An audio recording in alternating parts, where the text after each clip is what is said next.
Start with an interesting question, because this is a lead-in, I guess, to BIM, and it's to do with people's sensibilities, really, within the client body, the consultant body, the contractors supply chain, tier 1, tier 2, tier 3, right the way through to the guy who's actually going to run the building once we've finished and walked away, the building's manager, facilities manager.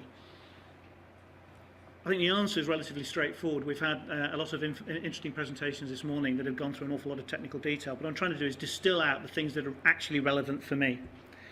Teeny bit of background. BIM, there's a lot of misunderstanding about BIM, me included. I'd like to dispel a myth to start with. Everybody thinks Swiss Re was one of the early fully coordinated, three-dimensionally modelled buildings. The reality was that the design stages of Swiss Re were actually analog. Top left is an analog computer that we used to work out the way that the floors scan and rotated through 5 degrees over the height of the building. That then produced models which were basically centred around the nearest diameter core we could find, which was a carpet tube.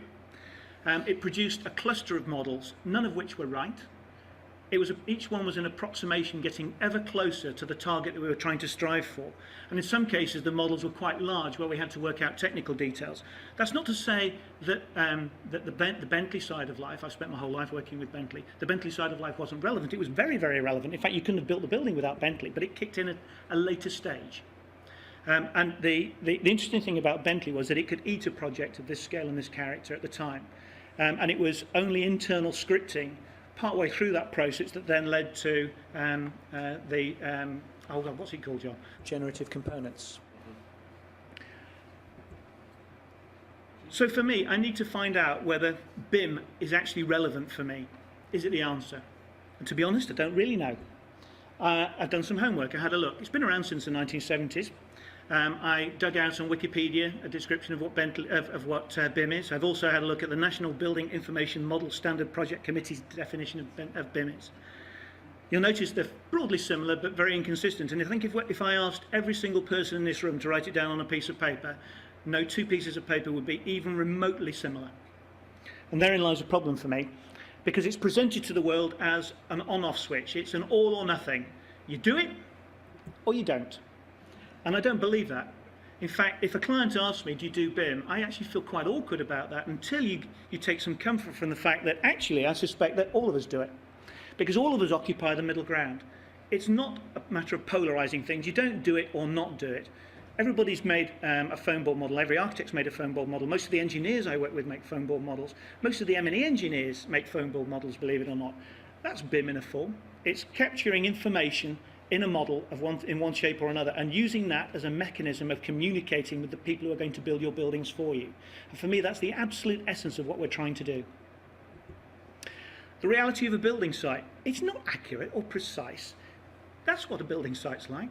It's approximation. You're lucky if you get that slurpy stuff in the right space. If I'm on site, most of it goes down my wellies. You forget that you're designing in a theoretical, millimetre precise world on a microchip. But those guys have to then take the information that you're providing them with and translate that into bricks, concrete and mortar. It's not an easy task. So understanding the difference in discipline behind what happens in the studio and what actually happens on site is, I think, very, very important and fundamental to the process that we're all enjoying in. I'm going to give you a few examples of what BIM actually means to me. One of them's recently completed. One of them is just started, and the other one is pie in the sky. It's the one that's coming. It's the next project. In fact, it happens to be a tall building as well, which is relevant for the conference. First building's Park House. Park House is on Oxford Street. It's 500,000 square feet. It's complex. It's a mixed-use building. It's got retail at the bottom.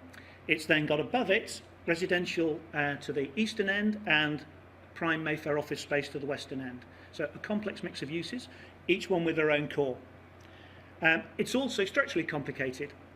Below ground, it's concrete. Ground to level 2, it's steel. At level 2, we've got isolation pads that stop ground-borne vibration from the central line getting into the building above.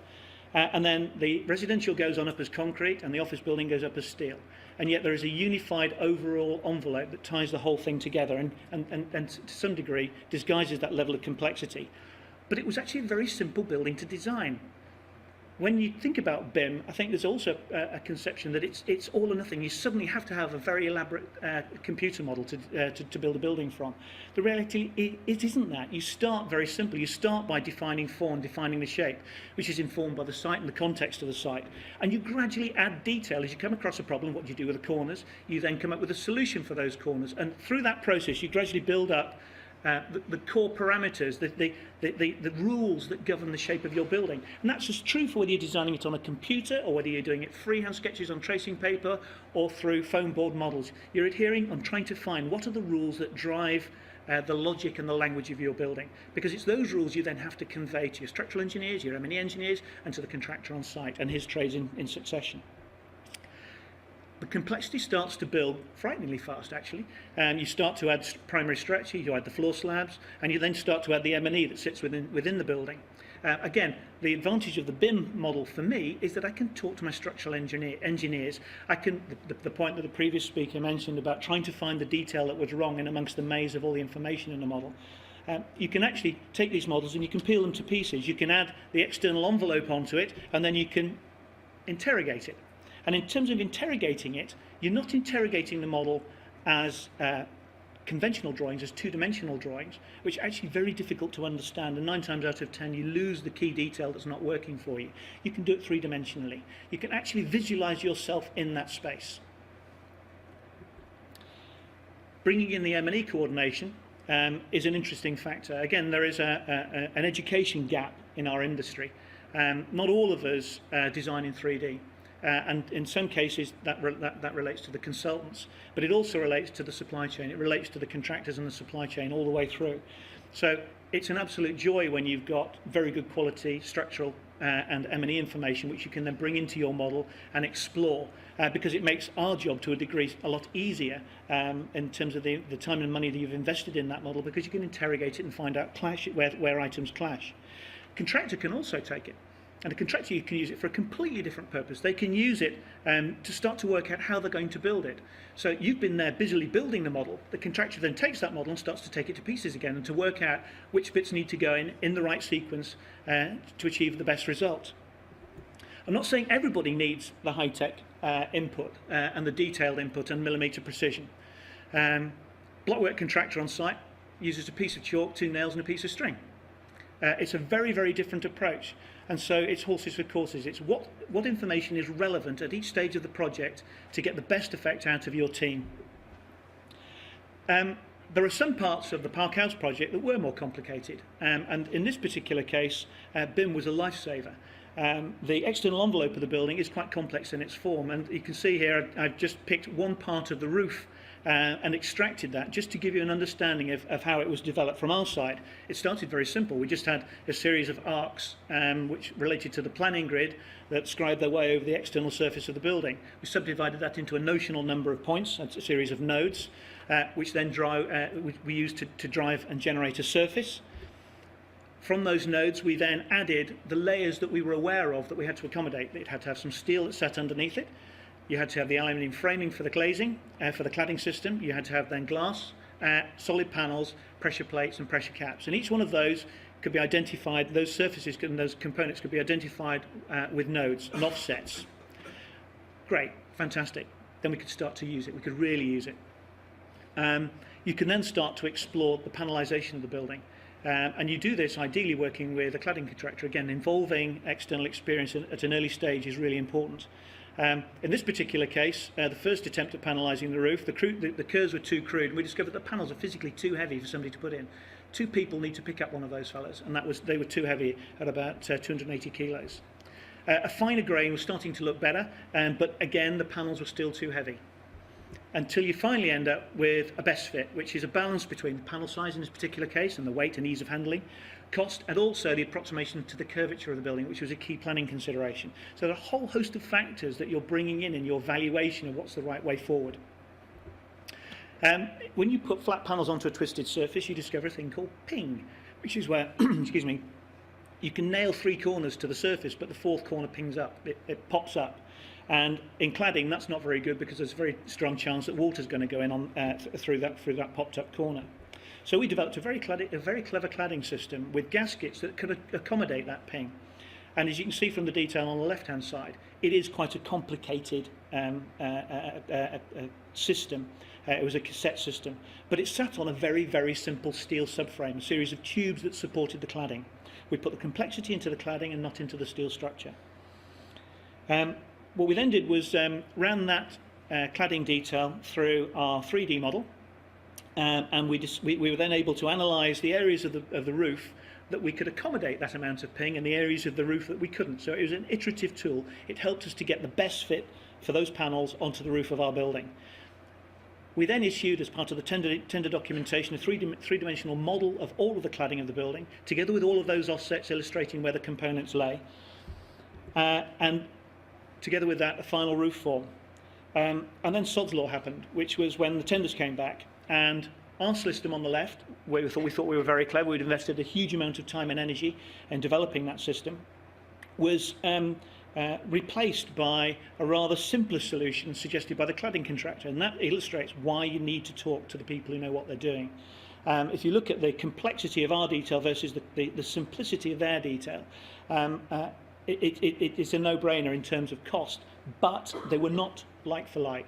One was different to the other. The problem with the contractor's solution was that the geometry of our 3D model, we had to throw it away. We had to start again. Well, actually we didn't, because if you look at the key coordinates that we used, those little coloured dots on the left-hand side, all it took was a little bit of shuffling, swap a blue one for a red one, shuffle the green one and a yellow one around, and suddenly the setting out geometry that we'd put so much time and effort into was still applicable for the new cladding system, which meant that we could take those pinged panels, working with the cladding contractor to work out how we could get glass to curve. And one of the things that we realised about flat glass is that it's rarely flat. If you hold 3 corners, it will naturally sag on the 4th corner. And so that natural flop of the cladding panel was a very useful device to approximate the curvature on the building for the majority of the cladding panels, enabling us to have a contiguous surface, one that didn't leak. And again, we ran it through our BIM our own scripting within the BIM model, which highlighted the panels that still exceeded what you could do by letting the glass naturally flop onto the curvature of the building. And those ones we had to hot bend. That's quite expensive.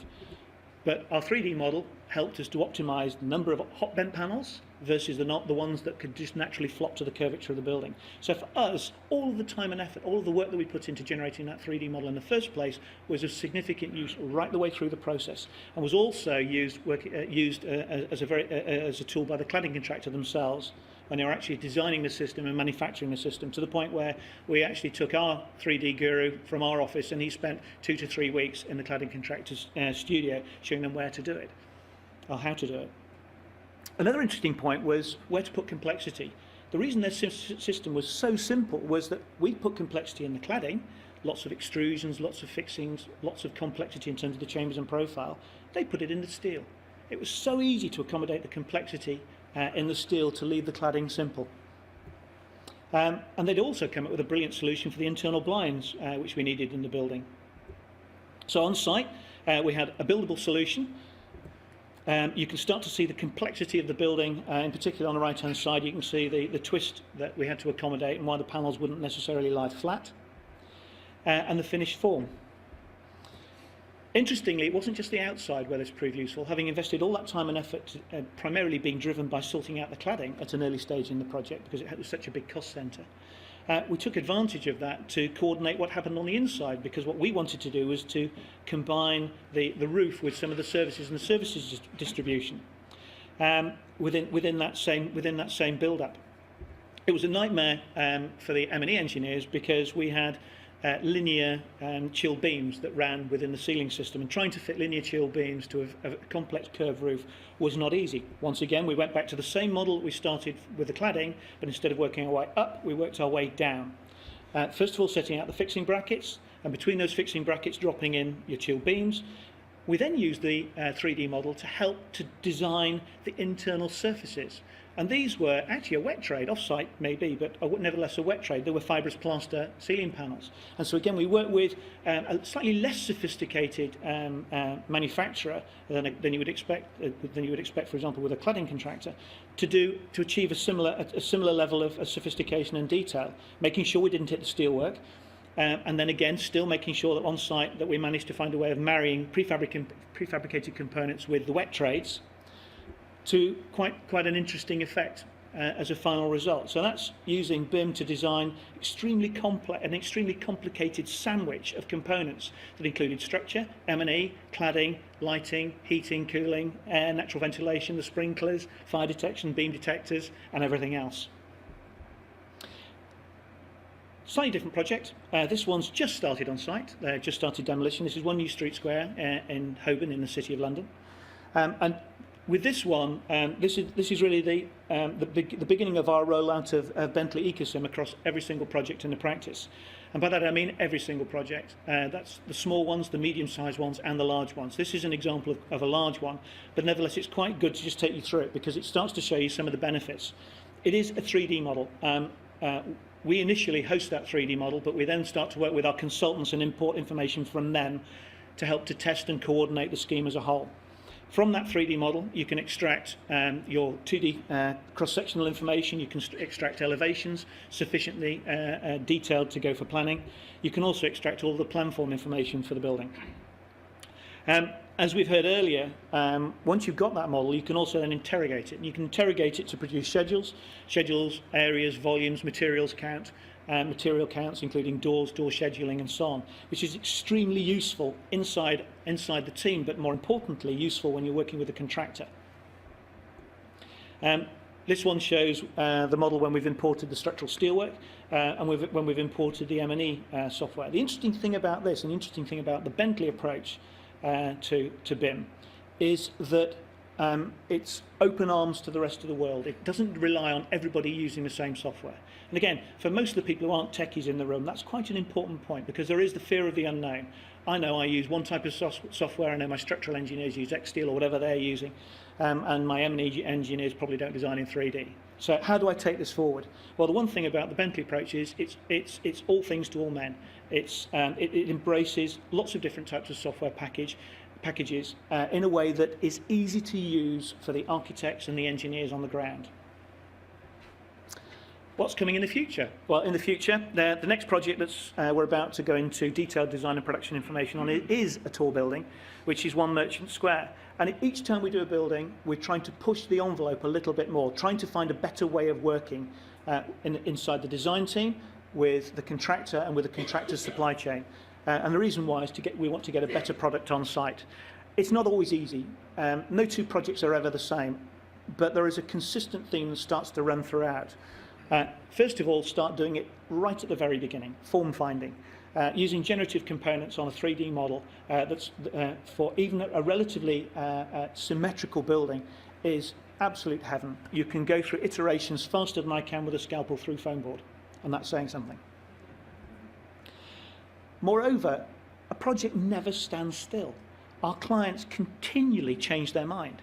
They see what you're designing and think, I might do something else, or I might want to, in this particular case, it's a residential building, I think I might change the mix. Or actually, I just want to shuffle that apartment round to the side. And of course, the panic that we have as part of the design team is change, and change control and change management. And no matter how you try and sign off a building and freeze the design, it never quite gets frozen. And for us, the generative component side of the building information modelling is absolutely brilliant because it keeps track of changes. It populates other information with the changes that are made within one package. So if we change an internal layout, it automatically populates the floor plans, it populates and changes the cross-sections through the building, and we can track and follow those changes, as can the other consultant teams, and so can the contractor at the appropriate point in time. So it's an incredibly valuable design tool for a building where, theoretically, a tall building, you'd say there was an awful lot of repetition. Well, because of its shape, there are no 2 floors the same. But even if the floors were the same, because it's a residential building, no 2 floors would be the same anyway. But we're also trying to push the envelope a little bit further. And in this particular case, we'll be looking at scripting that allows us to have what we always say we do, which is we design buildings from the inside out and from the outside in, and the 2 need to inform each other. And they're always playing chase. Sometimes the outside, the elevations lag behind the internal layout. Sometimes the internal layouts are way ahead of the external elevations. And it's a problem for us because they both inform each other. So if we can find a way of cleverly, because the cladding on a building, a tall building in particular, is unitized, tends to be unitized. If we can find a way of giving parametric criteria or factors to cladding panels that relate to the way that internal apartments work. In other words, if I've got an internal wall in my apartment coming to the outside elevation of the building, I perhaps want to have a zone of solid where the curtains are going to be, or whether I'm going to put some furniture up against the wall. So you can start to generate some rules that work from the outside in and from the inside out. I'm not saying that replaces design, it assists the design process. So, and that one hopefully will start at the end of this year. So for it to be worthwhile, it's got to be all things to all people. Everybody has to buy into the process, or as we've heard already, it does tend to trip itself up, and it can be very frustrating. I guess there are some concerns. First thing to remember is construction is an imprecise science. It's about approximation. It's not about being accurate, because the reality on site is people can't build buildings to millimetre perfection. So you could ask yourself the question, do we actually really need BIM? Does it really help? We deal in the art of the possible. As a practice, as I think any architectural practice tries to give precision where it's needed and guidance. And quite often that guidance isn't a drawing off a computer, it's a hand-drawn sketch on site. Why? Because it's needed there and then, the mortar's going off or the concrete setting. It's an immediate hand-to-mouth relationship. But also we're expected to give value judgments where detail isn't required. So when the contractor comes back and says, terribly sorry, we built the blockwork wall in the wrong place, as an architect, you don't say take it down and start again. One, because you know that the second time it goes up, it won't be as good as the first time. But more importantly, you're part of a team. The blockwork guy will love you to bits if you let that wall stand. And the first thing you have to ask yourself is, does it really matter if that wall is 50 millimetres out of position? Does my client lose net area? Does the building still work? It's a judgment call. So again, can BIM help with that? One of my big worries is, with all software, is how do you stop it becoming a dinosaur? This beast that you're continually feeding. Because inside an architect's studio, it's almost hypnotic. It just soaks up information, and people are readily there to put that information in, adding more and more detail. You have to control the level of information that you put into these models. Otherwise, they will become dinosaurs. They will become very difficult to manage, and they'll contain information that's really of no use to man the beast. The other problem I've got is that there is a tendency for it to play catch-up. And that frustrates me. I mentioned the Swiss rebuilding, the Gherkin, before. And one of the things I would love to have happened when we were doing that building was for three-dimensional design to have been driving the design process rather than reporting on it and then working out how to make use of it, which ultimately became generative components. I'd love for it to have been absolutely at the forefront. It wasn't. And so BIM has a role to play for me as a true design tool. I mentioned before the lowest common denominator within the design team and on a construction site is the sketch, usually on yellow trace. Why is it so successful? Well, because it's very, very quick. It's language independent, and most construction sites in the UK are now international. You hear many, many languages on site, but more importantly, it gets straight to the point. It gives the person the information that they need there and then. It doesn't tell them what had been designed, it gives them a solution to a problem that they found. And so, once again, BIM I don't think will ever be a replacement for all of the tools in our kit bag, but I still believe it's an important part of the driving process. So for me, BIM promotes collaborative exchange of information, most importantly on an open source basis. So everybody, the consultants, the client, the contractor, the supply chain, have to have the confidence to put their information as an open source. Yeah, it's no good hiding information, it's no good withholding information, it's certainly no good giving old information. If we can get that right, we can improve the efficiency and the effectiveness of what we do, and we really are reaping the benefits of that now on the projects which are finished, currently on site and about to start. It's a federated approach. Coordinating design inside a flexible 3D environment, really, again, really important, because it does allow us to explore richer forms. I'm not saying that should drive architecture, that you shouldn't have Miesian pavilions, but a lot of the buildings that you find in the city, and the ones that the public tend to like the least, are the ones that are soulless, that lack detail. We crave detail. but we don't have the time necessary to invest in developing it. And again, these sorts of tools can really help put the time where it's most needed and take the drudgery out of what we do, and in particular at an early stage. Another massive benefit is if the doors are open source, we can embrace the construction industry and the huge amount of skill that sits there. We forget that craftsmen still do exist. And for me, it is the art of the possible, and working with those who are actually going to build your buildings for you is so important, because if our ideas are not buildable, they simply won't get built. And we can use those craftsmen and those trades to get a better quality product as well. They feel better crafted. As a practice, being selfish, our workflow has simply been transformed. We're far more efficient at what we do. We enjoy a much closer relationship with the consultant team. Our clients benefit from better quality product. It's got a reduced risk profile as far as they're concerned. We avoid confrontation, really bad. Again, open source has got so many different benefits to it. If it can avoid confrontation at the very least, it's well worth doing. And the confrontation often leads to frustration. If you get that right, it makes the whole process fun. That's why I do what I do. So, to summarise, pace of change. We're not there yet, as has been said earlier. There's an awful long way to go. There is no on or off switch for BIM. There is no all or nothing. There are different shades. We've heard about level 1, 2 and 3 BIM, 4, 5, 6 and so on. Every single project I do will require a different level of BIM input, and that's information, the handling of information.